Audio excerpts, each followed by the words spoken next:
Parker J. Palmer is a Quaker author and educator known for his insights on vocation and purpose. This is a passage from his book, Let Your Life Speak, Listening for the Voice of Vocation.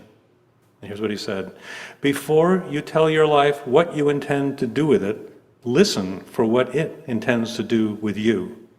Before you tell your life what truths and values you have decided to live up to, let your life tell you what truths you embody, what values you represent.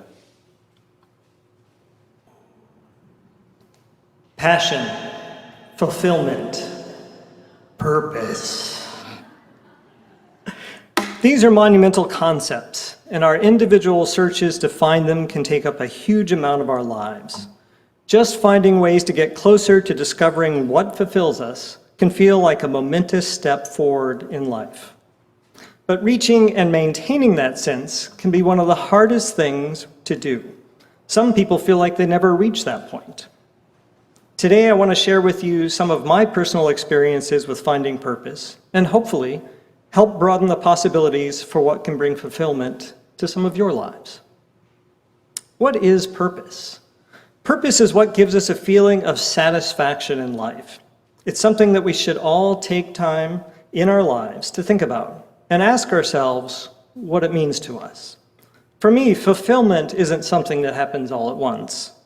I find purpose and fulfillment in my life from a wide variety of things, including my career, my family, many of my hobbies, and one thing that I think has been increasingly overlooked in our society, contributing to a community.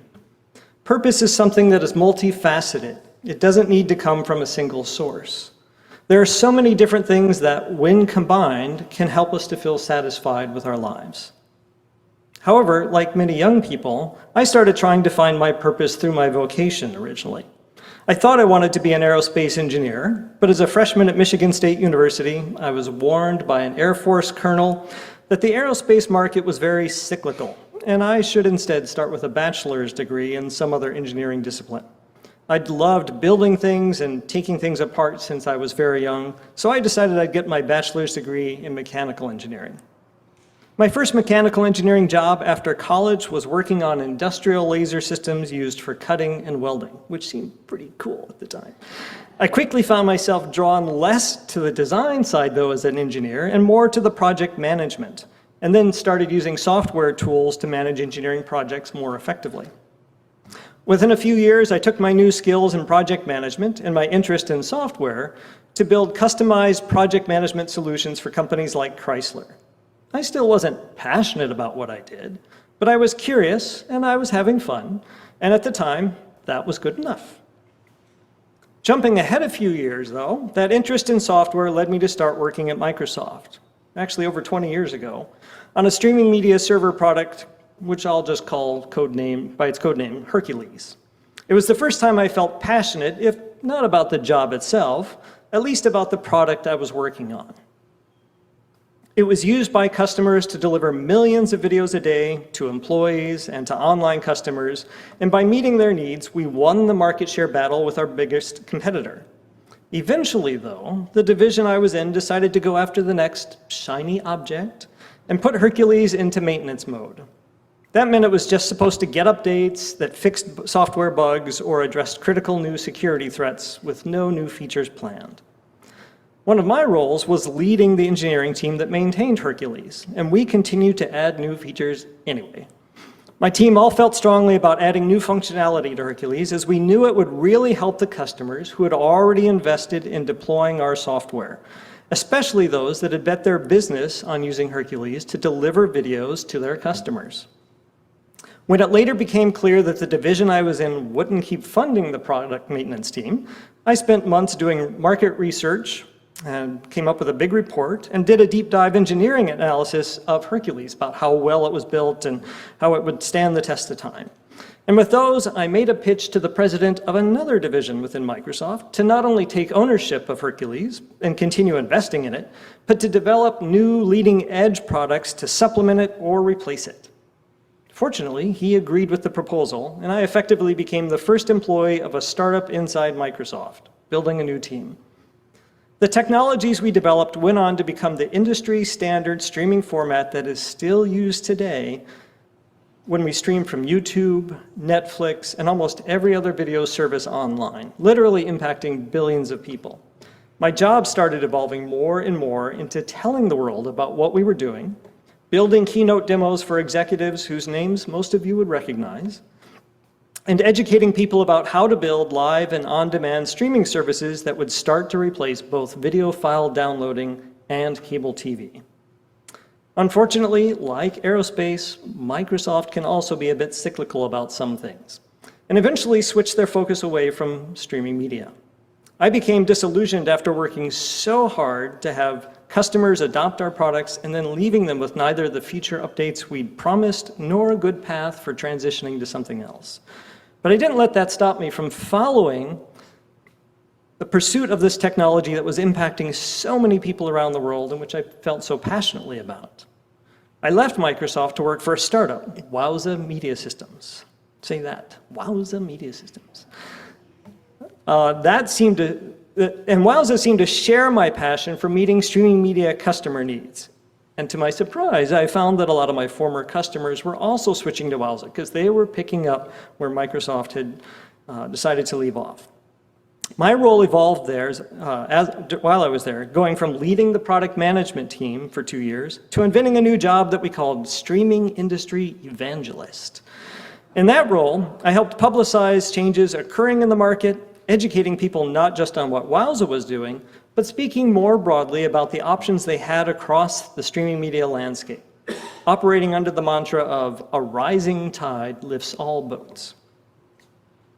That role is the one I truly feel was the most fulfilling for me so far, as I was able to use all the skills I had learned in my previous positions and bring them together to educate people about this topic that I loved. The indirect benefits of my role for Wowza were clear too. We became a known market leader and source of information, always in the top of the search results for anyone looking to learn about streaming. Unfortunately, during my second year working at Wowza, a new member was added to the executive team, bringing some negative changes to the culture of the company. These changes impacted how the company engaged with customers, deprioritizing some of the fundamental elements that had made Wowza the preferred streaming media software company in just a few years. My role started to feel more about sales than helping educate the industry. Other key customer-focused teammates were cut, and those changes eventually led me to leaving the company. I'm still struggling to find the sense of fulfillment I had when I first worked at Wowza and at Microsoft. And I've gone through several roles in companies since, but never quite feeling that like I could make the same kind of impact for customers or end users. I love to provide more value to the people who buy or use the products I'm working on, and without that, my impact on the world feels somewhat diminished. In my past 2 roles, I've struggled with feeling like things are out of my hands. Missing that former sense of fulfillment and not having a clear path towards a similarly impactful role can feel daunting. While I still haven't figured it out, there's a term that I learned that has helped to paint a better and more holistic picture of what fulfillment looks like for me. Much of that can be summarized in the Japanese word ikigai. Ikigai. Ikigai doesn't have to have, and this is where the slide comes up. Ikigai doesn't have any one-to-one English translation, but the most common interpretation is reason for being. Ikigai is a combination of 4 things: what you love doing, what the world needs, what you're good at, and what you can be rewarded for. Understanding Ikigai can help lead a person to a deeper sense of what motivates them. That, in turn, can transform this idea of fulfillment I've been talking about into a more internal and lasting sensation. The term comes from Okinawa, Japan, which has one of the highest life expectancies in the world. Among the reasons for why life expectancy is so high in this region, a key component is the idea and public awareness of ikigai. In other words, the local residents have an understanding of the reason that helps them actually, the reason for their being that literally helps them be longer. So to help you understand Ikigai a little bit better, I want to elaborate on the 4 elements that make up the concept. They are as follows. Just sort of repeating, but now you have an image to go with it. What you love. Number 2, what the world needs. 3, what you are good at. And 4, what you can be rewarded for. While you can certainly have combinations of these things that only include 2 or 3 of them, when trying to find your reason for being, all 4 of these elements, represented here by circles that overlap, and preferably with the more overlap, the better, all 4 of those things must be incorporated. The first element is what you love. Taking time to breathe in and acknowledge all the things in your life that you love is incredibly important. More than anything else out of these 4. This, of course, includes the people in your life, the pets, the special moments, but Ikigai particularly tends to refer to the things you love doing, the activities you do that bring you joy, things you could do your entire life and feel completely satisfied doing. When you love to do something, it brings a sense of fullness that is so vital when talking about your reason for being. The second element of Ikigai is what the world needs. At first, what the world needs may not seem like as much of a consideration when thinking about your own personal betterment, especially when doing things for yourself can be beneficial for your own well-being. However, if all you do are things that don't have any impact on the world, then there can be a buildup of a feeling of uselessness. That being said, there are lots of ways to do things that the world needs in some way or another. From helping a friend or a family member move, donating even just $1 to charity, or bringing a smile to the face of even one other person every day, there are so many ways to have a positive impact on the world. Doing something that contributes to the world and the community around you gives us satisfaction that is imperative to Ikigai. The third element of Ikigai is doing something that you're good at. Similar to thinking about what the world needs, this step may even seem counterintuitive at first. The only way to become good at something is by being bad at it first. That's how we learn. So of course, we will have to do more than just what we're good at. The key here, similar to the second element, is looking at this through the lens of, if only I did things I was bad at, would I feel fulfilled? Only doing things you are bad at, even if you love doing them, may result in a lack of self-confidence after a while, allowing doubt to creep into your life. When you are good at something, you have more confidence and more certainty, which are critical components when trying to find your purpose. The fourth element of Ikigai is what you can be rewarded for. When talking about something like your job, this tends to refer to being rewarded monetarily, as that lets you to continue following your Ikigai without worrying about financial stability.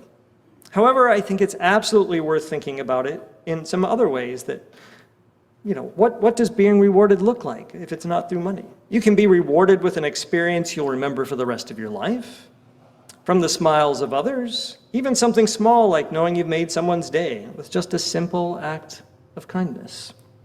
Anything like this that somehow rewards you can help you have the motivation to keep going and continue to follow your Ikigai. It is the combination of these four elements that make up what Ikigai is, though what that looks like for you and how those circles will overlap is going to be different from the person sitting next to you. If you can combine what you love to do, what you're good at, what the world needs, and what you can be rewarded for, you will have found your reason for being. Obviously, it's a lot harder to do than for me to say, find these four things. An important thing to note is that this process requires a lot of honest talks with yourself. Reflection and introspection are core to finding your Ikigai, and there are a lot of questions you'll need to ask yourself to begin the search for your own answers about what make up the four elements of Ikigai for you. Of the four elements of Ikigai, the one that stands out to me most is the inclusion of what the world needs as an essential part of your own reason for being. Typically, when thinking about your own purpose, it seems so individualized. We all have our own different things that bring us fulfillment, so you might wonder, how does what the world needs play into our personal fulfillment? This is why, when we're talking about finding our purpose, Ikigai is a really interesting concept to me, since it acknowledges that helping others lifts us up as well. Thinking about helping others around me, serving those in my community, and making the world a brighter, better place as part of my own reason for being helped me realize part of what I was missing before. After working at Wowza, I was almost always in a similar role that was something I enjoyed, something I was good at, and was something that I could be rewarded for. Unfortunately, in none of those roles did I feel like I was having the same impact on the world, or that it was nearly as important to me as helping the people in my community did. That was the crucial element that was missing from what I had previously felt like my purpose, my reason for being. Thankfully, I found something that could replace what I felt I was missing from my profession. On one of my first times visiting Northlake, probably around 2008, I was invited to help with construction on the chapel next door. I'm going to blame that on Dave Thompson. Immediately, I loved the satisfaction I got from helping the community tackle such a large project together. And then over time, as I came more often, I noticed other things I could do around the church too, like help when Warren Jessup started experimenting with projecting lyrics from a laptop and a projector on the chancel towards the front wall. I knew I could help both with actually doing the work as well as improving the technology, and hence projector, etc. From there, I joined the worship team, and over the years, the long-range planning team and the board, and so on. Getting more and more involved as I continued to watch the community around me grow and then flourish. Finding ways to apply the skills I had learned from my previous work, either through streamlining the technological sides of things or through using the skills I developed as a technical evangelist at Wowza, is such an incredibly powerful feeling because I get to bring it to another aspect of my life where it has a clear impact. Seeing the ways I could tangibly improve this environment for the folks around me really brings me a lot of satisfaction in a way that I think only contributing to a community can. It is truly incredible to me how far I've come and how far I still have to go. If you had told me back when I was a product manager at Microsoft 20 some odd years ago that I would go on to be a streaming media evangelist and then later deliver sermons here at Northlake, I'm not sure I would have believed you. Even with how much I've grown, I know there is still so much left for me to do. As much as I would like to be able to say that I have everything figured out, or even just that I know what my ikigai is, I cannot. I still don't know what I want to do when I grow up. I'm not standing before you as someone who has figured their life out, but as someone who is simply moving through life with curiosity and wants to share their experience. The journey in itself is something that cannot be undervalued. Not having everything figured out is okay. That's where most people are, and it just means there is room for you to grow still. The journey of moving through life is what shapes us, what defines us, what helps us realize things about ourselves that we wouldn't have gotten to if we had jumped straight to the end. I'm incredibly grateful for the experiences I've had, with each one being another step forward. And any step forward that I can take that also helps raise up those around me is one I will happily take. Of course, the steps forward will look drastically different from each of us, but keep in mind that there are others in the communities you find yourself in who might be able to help, or who you might be able to help. Whether it's at Northlake or somewhere else, whether your help looks like a few kind words or an act of kindness or moving a few boxes, there are so many ways to lighten the load of all the people around you. Like I used to say at Wowza, a rising tide lifts all boats.